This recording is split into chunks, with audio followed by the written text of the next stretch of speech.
Bismillahirrahmanirrahim. Assalamu alaikum everyone.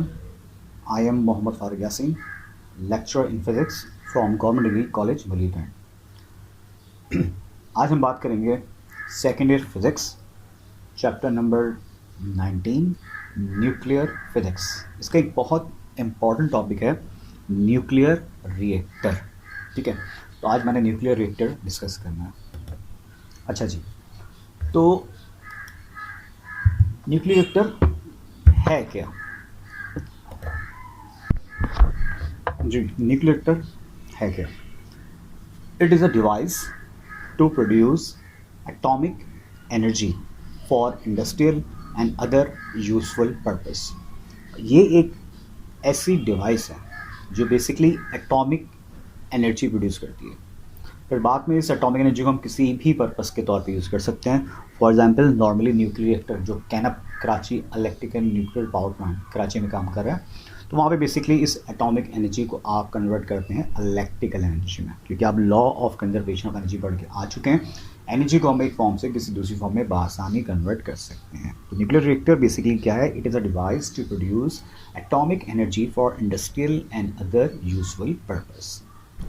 Principal, it is based upon the control fission chain reaction. मैं अपने पिछले lecture में fission chain reaction brief कर चुका हूँ, बट यहाँ वर्ड आ रहा है कंट्रोल, यानी कि हम फिजन चेन रिएक्शन को कंट्रोल कर सकते हैं। प्रीवियस लेक्चर में मैंने पढ़ा था फिजन चेन रिएक्शन अगर एटॉमिक बॉम्ब में यूज़ किया जाए तो ये अनकंट्रोलेबल होता है, बट न्यूक्लियर रिएक्टर में जो फिजन चेन रिएक्शन होता है वो क्या होता है? कंट्रोलेबल होता है। So it is based upon the control fission chain reaction. ठीक है, इंपॉर्टेंट फीचर्स। अब इस न्यूक्लियर रिएक्टर की फॉर्मेशन के लिए, बनाने के लिए या कंस्ट्रक्ट करने के लिए आपको जो बेसिक रिक्वायरमेंट है उसमें टॉप ऑफ द लिस्ट अगर आप देखें तो उसमें आपके पास लिखा हुआ है। ठीक है, फ्यूल क्या है? जैसे एक बाइक, आप नई बाइक खरीद लेते हैं, उसमें आपको पता है कि आप पेट्रोल डालेंगे, पेट्रोल काम करेगा एज अ फ्यूल। अगर उसमें पेट्रोल मौजूद ना हो तो गाड़ी नहीं चलेगी। तो same to same nuclear reactor में यूरेनियम, स्पेशली U-92 235 को हम यूज़ करते हैं as a fuel. To start the fission chain reaction some fuel is required. The fuel use in nuclear reactor is called uranium, and the minimum amount of uranium required to start the fission chain reaction is called critical mass। और जो हमें fission chain reaction को start करने के लिए minimum amount required होती है उसे हम कहते हैं क्रिटिकल मास।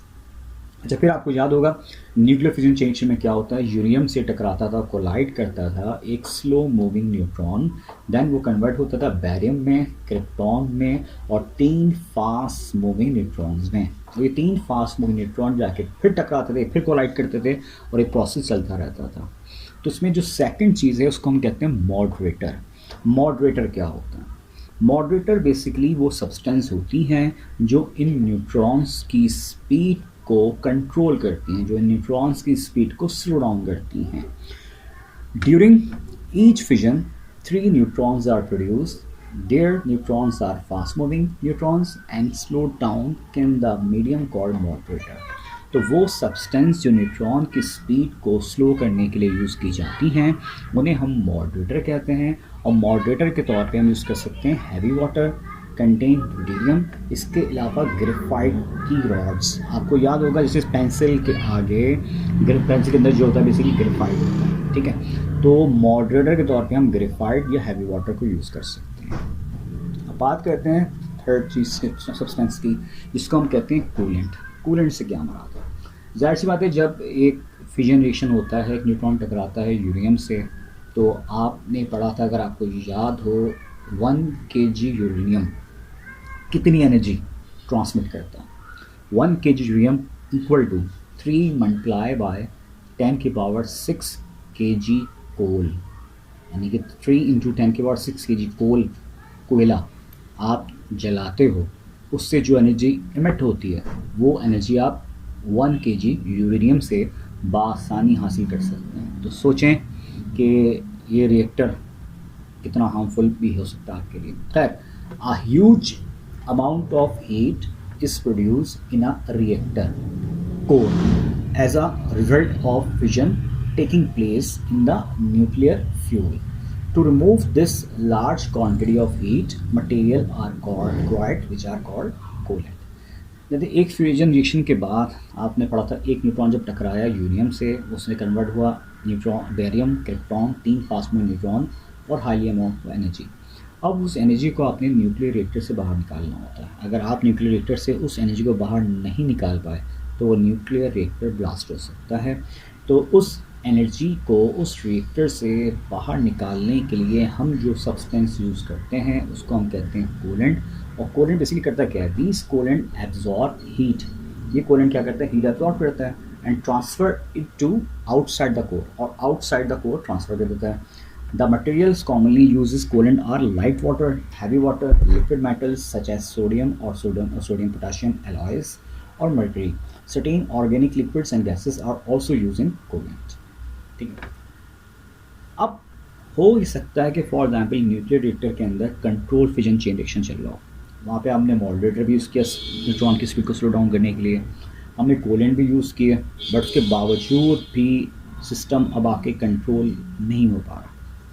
मिसाल मैं आपको मिसाल देता हूँ, खुदा ना खासा कहीं ना कहीं कोई दो लोगों में खड्डा वड्डा हो जाता है, लड़ाई हो जाती है, मार हो जाती है, तो आसपास के लोग आते हैं, उनको छुटवाने की कोशिश करते हैं।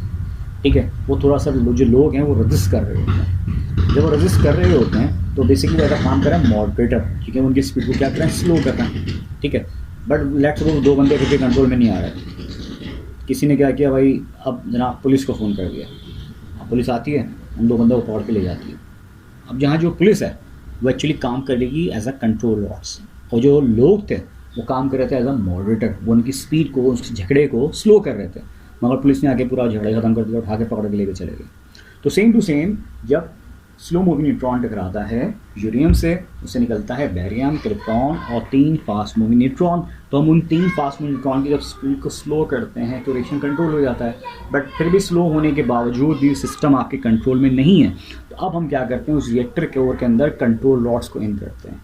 ये कंट्रोल रॉड्स क्या करती हैं, उन न्यूट्रॉन को एब्जॉर्ब कर लेती हैं। तो बोरॉन और कैडमियम की रॉड्स होती हैं जो न्यूक्लियर रिएक्टर के अंदर एज अ कंट्रोल रॉड्स काम करती हैं। ठीक है, अब यहाँ मैं आपको एक छोटी सी वीडियो दिखाना